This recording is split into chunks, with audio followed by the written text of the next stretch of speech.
Top! Si je vous dis bouclier de Captain America, casque d'Iron Man et marteau de Thor, vous me répondez... Stan Lee?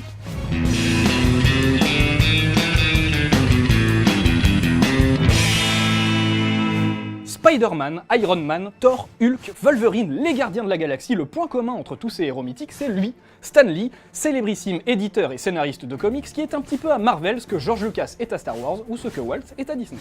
Mais attends 2 secondes, cheveux blancs, lunettes de soleil, petite moustache grise? On l'aurait pas déjà vu quelque part, ce mec? Eh ben, si, enfin, à moins de n'avoir jamais vu un seul film Marvel de toute votre vie, vous connaissez le visage de Stan Lee, tout simplement parce qu'il se cache dans chacune des adaptations de ces célèbres comics, un petit peu comme Alfred Hitchcock ou la camionnette Pizza Planet dans les Pixar. Vous l'aurez compris, quand vous vous posez devant un Spider-Man ou devant le nouvel Avenger, c'est un petit peu comme quand vous ouvrez un bouquin Où est Charlie, sauf que là, bah, c'est Où est Stan Lee. Là!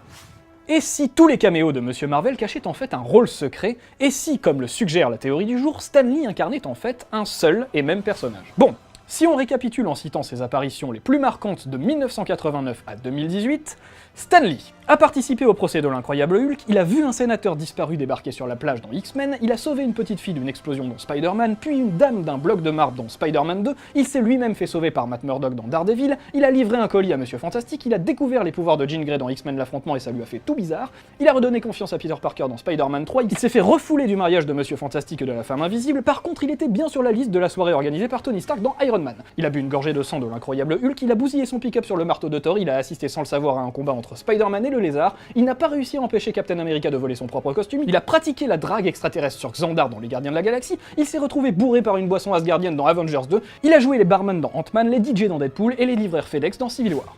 Voilà, on a plus ou moins fait le tour. Maintenant qu'on a dit ça et en admettant que Stan Lee incarne bien le même personnage dans toutes ces scènes, il va quand même falloir qu'on réponde à une dernière toute petite question toute simple. Ce personnage, c'est qui ? Selon les fans qui ont élaboré la théorie, les caméos successifs de Stan Lee correspondraient en réalité à un être cosmique et tout-puissant, très important dans l'histoire de Marvel, le dénommé Uatu.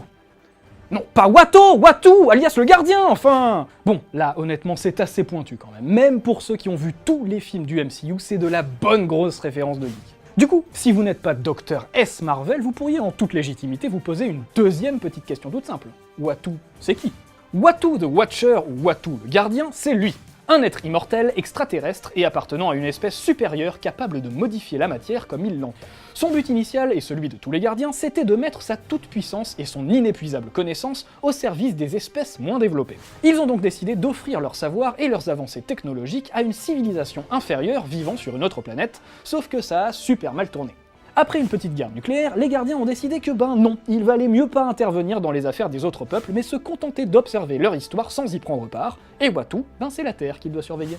C'est vrai qu'en y réfléchissant bien, dans chacun de ces caméos, Stan Lee semble se retrouver au cœur de tous les plus grands événements de l'univers Marvel, mais que la plupart du temps il se comporte en observateur extérieur, en veilleur, bref, en gardien.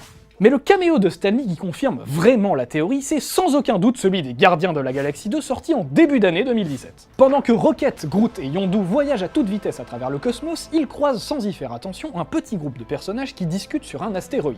Stan Lee, ou Uatu pour les intimes, est en effet en train de raconter à des extraterrestres qui ressemblent comme 2 gouttes d'eau aux autres gardiens comment il s'est retrouvé livreur pour la société FedEx, faisant ainsi référence à son caméo dans Civil War. Bref, pour faire encore plus simple, Uatu, de retour de sa mission d'observation sur Terre, est en train de faire son rapport à ses congénères. Où est-ce que vous allez? Qu'est-ce que vous faites? Je comptais sur vous pour me ramener à la maison. Sinon, comment je vais faire? Oh, mais attendez, j'ai pas fini, j'ai encore plein d'histoires à raconter. Ainsi que l'a d'ailleurs lui-même déclaré Kevin Feige, président de Marvel Studios en conférence de presse, Stan Lee existe clairement au-delà et à part de la réalité qui est celle de tous les Marvel. Nous avons pensé que ça serait drôle de l'intégrer parce que ça implique vraiment qu'il s'agit du même personnage qui est apparu dans tous ces films. Alors, Stan Lee et Uatu ne forment-ils qu'une seule et même personne? Donnez-nous votre avis sur la question, en attendant d'en découvrir un peu plus dans les prochaines productions du Marvel Cinematic Universe. Quant à Stan Lee, il repassera forcément nous faire un petit coucou dans Avengers Infinity War, et ça c'est pas une théorie.